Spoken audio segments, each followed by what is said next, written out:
Volver al amor de Marianne Williamson. Prefacio. Me crié en una familia judía de clase media, enriquecida con el toque mágico de un padre excéntrico. En 1965, cuando yo tenía 13 años, me llevó a Saigón para mostrarme cómo era la guerra. En ese momento la guerra de Vietnam comenzaba a acelerarse y él deseaba que yo viera los agujeros de las balas con mis propios ojos. No quería que el complejo militar industrial me lavara el cerebro y me convenciera de que la guerra estaba bien. Mi abuelo era muy religioso y a veces yo iba con él a la sinagoga los sábados por la mañana. Cuando se abría el arca durante el servicio, él se inclinaba reverentemente y empezaba a llorar. Yo también lloraba, pero no sabía si lo hacía por un incipiente fervor religioso o simplemente porque mi abuelo lloraba. Cuando empecé la enseñanza secundaria, tuve mi propia clase de filosofía y decidí que Dios era una muleta que no necesitaba. ¿Qué clase de Dios, me preguntaba, podía dejar morir de hambre a los niños o a la gente enferma de cáncer o que sucediera el holocausto? La fe inocente de una niña chocó de frente con el pseudo-intelectualismo de una alumna de primer curso de bachillerato. Le escribí una carta a mi estimado señor Dios. Mientras le escribía estaba deprimida, pero era algo que sentía que tenía que hacer, aunque ya me consideraba demasiado instruida para creer en Dios. En la universidad, mucho de lo que aprendí de los profesores no tenía decididamente nada que ver con el plan de estudios. Abandoné la carrera para cultivar verduras, pero no recuerdo haber cultivado jamás ninguna. Hay muchas cosas de aquellos años que no puedo recordar. Como muchísima gente en aquella época, al final de los 60 y al principio de los 70, yo era bastante descontrolada. Me parecía que cada puerta que las normas convencionales marcaban con un no, ocultaban el secreto de algún placer lascivo que no podía perderme. Todo lo que pareciera escandaloso quería hacerlo, y generalmente lo hacía. No sabía qué hacer con mi vida, aunque recuerdo que mis padres no dejaban de rogarme que hiciera algo. Iba de relación en relación, de trabajo en trabajo, de ciudad en ciudad, buscando algún sentimiento de identidad o algún propósito, alguna sensación de que finalmente mi vida tenía significado. Sabía que poseía talento, pero no sabía para qué. Sabía que era inteligente, pero estaba demasiado frenética para aplicar mi inteligencia a mis propias circunstancias. Me puse varias veces en terapia, pero no me influyó mucho. Me iba hundiendo cada vez más en mis propias pautas neuróticas, buscando alivio en la comida, en las drogas, en la gente o en cualquier cosa que pudiera encontrar para apartarme de mí misma. Siempre estaba tratando de hacer que en mi vida sucediera algo, pero no sucedía nada demasiado importante, a no ser el drama que yo creaba alrededor de las cosas que no sucedían. Durante aquellos años tuve una enorme roca de asco de mí misma instalada en la boca del estómago, y aquello empeoraba con cada etapa que iba pasando. A medida que se intensificaba mi dolor, lo mismo pasaba con mi interés por la filosofía oriental, occidental, académica, esotérica, el I Ching, el existencialismo, la teología radical cristiana de la muerte de Dios, el budismo y otras. Siempre había percibido algún misterioso orden cósmico en las cosas, pero jamás había podido aplicarlo en mi propia vida. Un día que estábamos sentados fumando marihuana, mi hermano me dijo que todo el mundo creía que yo era rara. Es como si tuvieras alguna especie de virus, me explicó. Recuerdo haber pensado que en aquel momento iba a salir disparada de mi cuerpo. Sentí que no pertenecía a este mundo. Con frecuencia había tenido la sensación de que la vida era una especie de club privado cuya contraseña habían dado a todo el mundo excepto a mí. Y aquel era uno de esos momentos. Sentía que los demás conocían un secreto que yo no sabía, pero no quería preguntarles por él para que no supieran que no lo sabía. A mis 20 y tantos años estaba en una confusión total. Creía que los demás también se morían por dentro, al igual que yo, pero que no podían o que no querían hablar de ello. Seguía pensando que había algo muy importante de lo que nadie hablaba. Tampoco yo tenía palabras para explicarlo, pero estaba segura de que en el mundo había algo fundamental que no funcionaba. ¿Cómo era posible que todos pensaran que en ese juego estúpido de triunfar en la vida, que a mí en realidad me avergonzaba, y el que no sabía jugar, pudiera consistir todo el sentido del hecho de estar aquí? Un día del año 1977 en Nueva York, vi en casa de alguien una serie de libros azules con letras doradas. Eché un vistazo a la introducción y leí: este es un curso de milagros. Es un curso obligatorio. Solo el momento en que decides tomarlo es voluntario. Tener libre albedrío no quiere decir que tú mismo puedas establecer el plan de estudios. Significa únicamente que puedes elegir lo que quieres aprender en cualquier momento dado. Este curso no pretende enseñar el significado del amor, pues eso está más allá de lo que se puede enseñar. Pretende, no obstante, despejar los obstáculos que impiden experimentar la presencia del amor, el cual es tu herencia natural. Recuerdo haber pensado que eso sonaba bastante misterioso, por no decir arrogante. Sin embargo, continué leyendo, y entonces me di cuenta de que la terminología de los libros era cristiana. Eso me puso nerviosa. Aunque en la escuela había estudiado teología cristiana, la había mantenido a una distancia intelectual. Ahora sentía la amenaza de un significado más personal. Volví a dejar los libros sobre la mesa. Fue necesario un año más para que volviera a ellos. Un año más. Y un año más de sufrimiento. Entonces estuve lista. Esta vez estaba deprimida. Esta vez estaba tan deprimida que ni siquiera me fijé en el lenguaje. Esa vez supe inmediatamente que el curso tenía algo muy importante que enseñarme. Usaba los términos cristianos tradicionales, pero en sentidos decididamente no tradicionales, no religiosos. Me impresionó, como le ocurre a la mayoría de la gente, la profunda autoridad de su voz. Me respondía a preguntas que yo había empezado a considerar sin respuestas. Hablaba de Dios en una brillante terminología psicológica, poniendo a prueba mi inteligencia sin insultarla jamás. Suena un poco a frase hecha lo que voy a decir, pero me sentí como si hubiera llegado a buen puerto. Parecía que el curso tuviera un mensaje básico: relájate. Aquello me confundió, porque siempre me había asociado relajación con resignación. Había esperado que alguien me explicara cómo librar la batalla, o que la librara por mí, y ahora este libro me sugería que renunciara por completo a la batalla. Me quedé sorprendida y al mismo tiempo aliviada. Desde hacía mucho tiempo sospechaba que yo no estaba hecha para el combate mundano. Para mí, un curso de milagros no fue simplemente una lectura más. Fue mi maestro personal, mi senda de salida del infierno.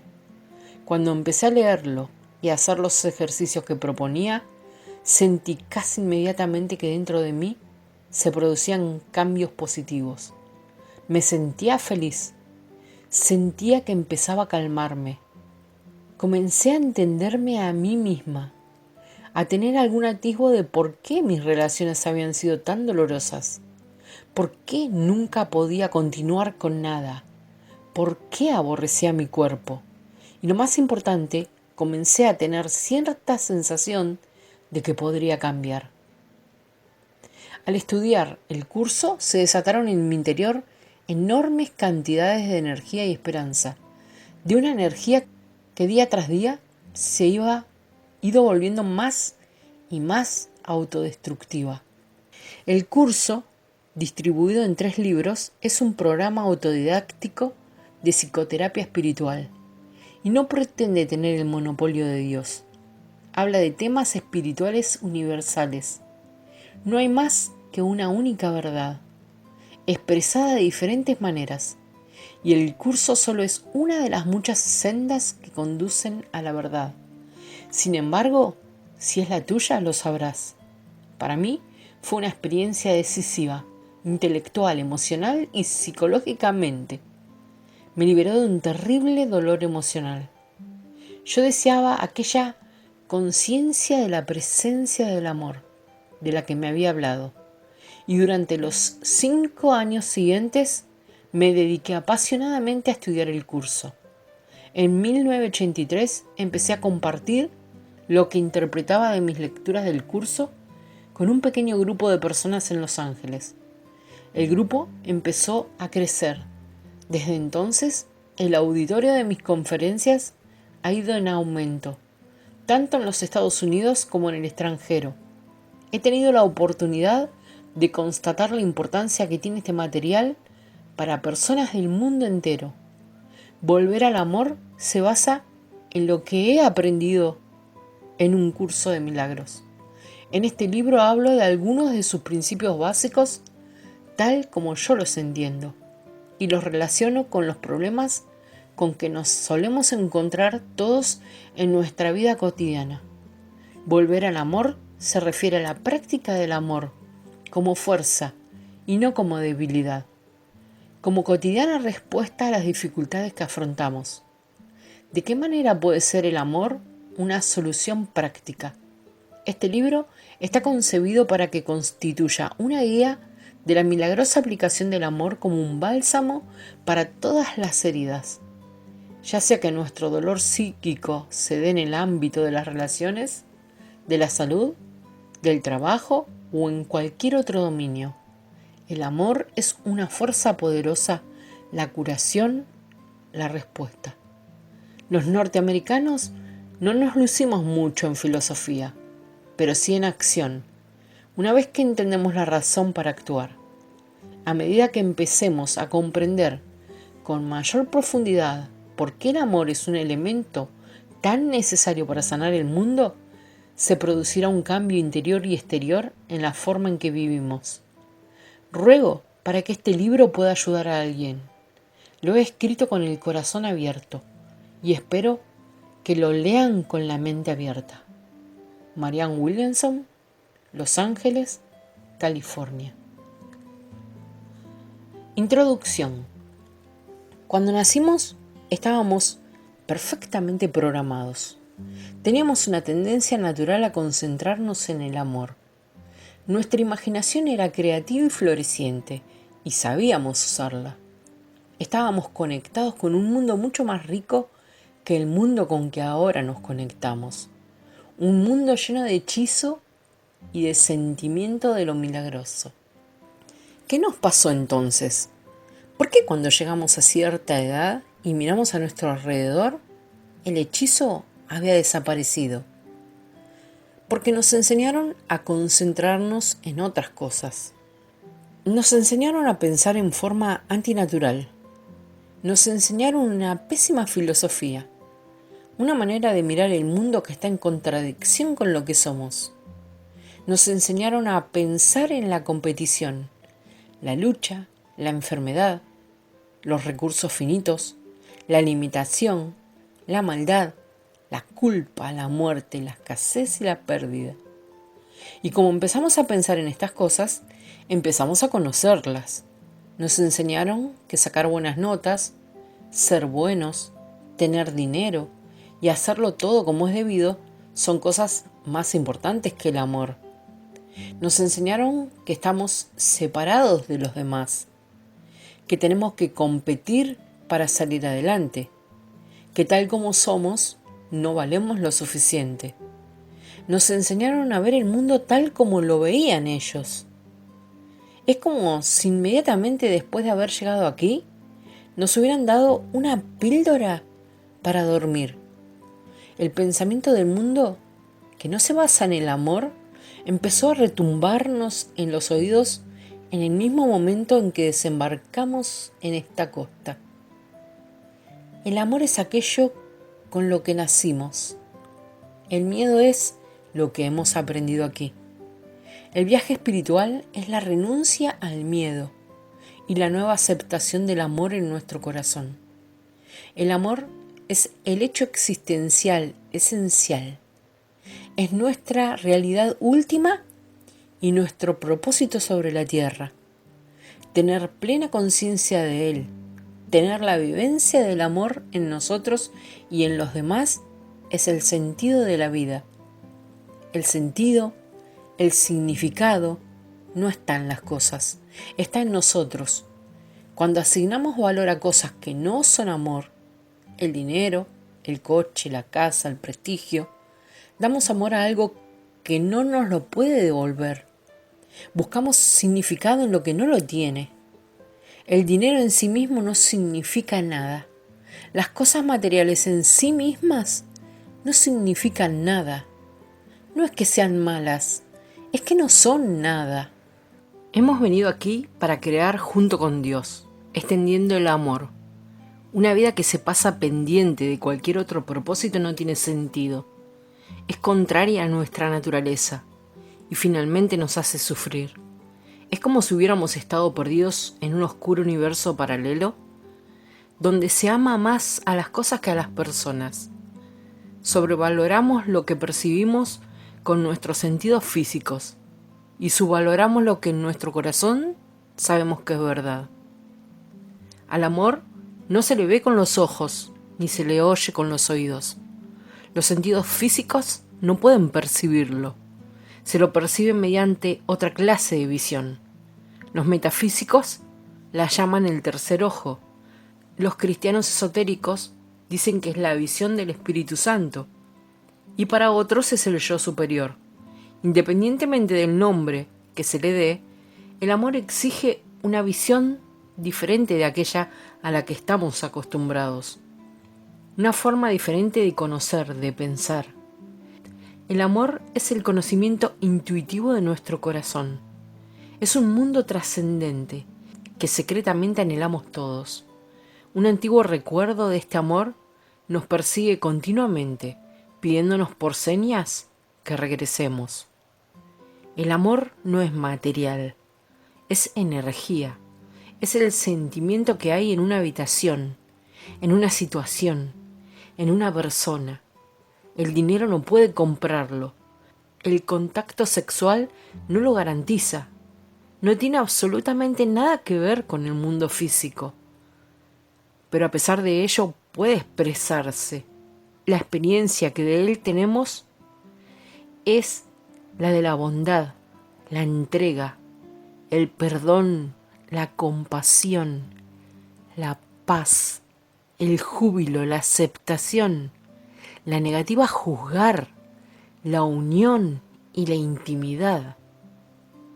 El miedo es la falta de amor que todos compartimos, nuestros infiernos individuales y colectivos.